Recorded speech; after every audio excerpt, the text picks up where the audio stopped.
پھر معلوم نہیں کیا سبب ہوا کہ یکا یک ان کی زندگی میں انقلاب برپا ہو گیا۔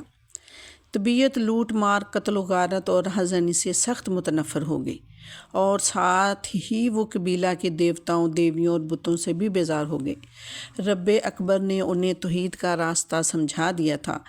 وہ شب و روز خدائے واحد کی عبادت میں مشغول رہنے لگے، خود ہی سے کوئی نماز کی صورت بنا لی اور جدھر اللہ تعالیٰ جھکا دیتا اسی طرف منہ کر کے نماز پڑھ لیتے۔ صحیح مسلم میں ہے کہ ابو ذر پر قبول اسلام سے پہلے ہی خشیت الہی مسلط ہو چکی تھی۔ خود ان سے روایت ہے کہ میں رات کی نماز کے لیے کھڑا ہوتا اور کھڑا رہتا یہاں تک کہ صبح کاذب ہو جاتی۔ اس وقت میں اپنے آپ کو زمین پر ڈال دیتا اور اس طرح پڑا رہتا جیسے کوئی کپڑا پڑا ہوا ہے۔ جب مجھ پر دھوپ پڑنے لگتی تو اٹھتا۔ غفار کے لوگ ان کی زبان سے لا الہ الا اللہ کا ورد سنتے اور حیران ہوتے تھے کہ یہ کس جنون میں مبتلا ہو گیا ہے۔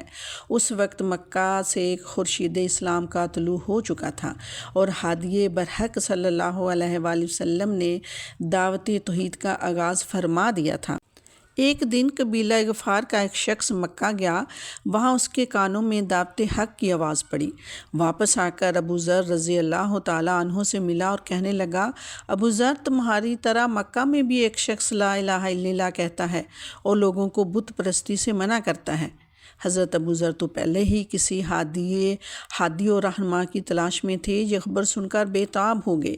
اسی وقت اپنے بھائی انیس کو یہ کہہ کر مکہ روانہ کیا کہ جا کر اس شخص سے ملو جو لوگوں کو خدائے واحد کی طرف بلاتا ہے، اور پھر واپس آ کر اس کے حالات بتاؤ۔ انیس ایک بلند پایا شاعر اور نہایت زیرک آدمی تھے۔ مکہ پہنچ کر انہوں نے سرور عالم صلی اللہ علیہ وآلہ وسلم کے ارشادات گرامی سنے اور بے حد متاثر ہوئے۔ واپس آئے تو ابو ذر نے پوچھا، تم نے مکہ کے داعیے توحید کو کیسا پایا؟ انیس نے جواب دیا، لوگ اسے شاعر، کاہن اور جادوگر کہتے ہیں، لیکن خدا کی قسم میں نے اسے ایسا نہیں پایا۔ وہ نہ شاعر ہے، نہ کاہن اور نہ جادوگر، وہ تو لوگوں کو محض بھلائی کی طرف بلاتا ہے اور برائیوں سے روکتا ہے۔ اس مختصر سے جواب سے حضرت ابو ذر کی تسلی نہ ہوئی اور وہ خود تحقیق احوال کے لیے عازم مکہ ہو گئے۔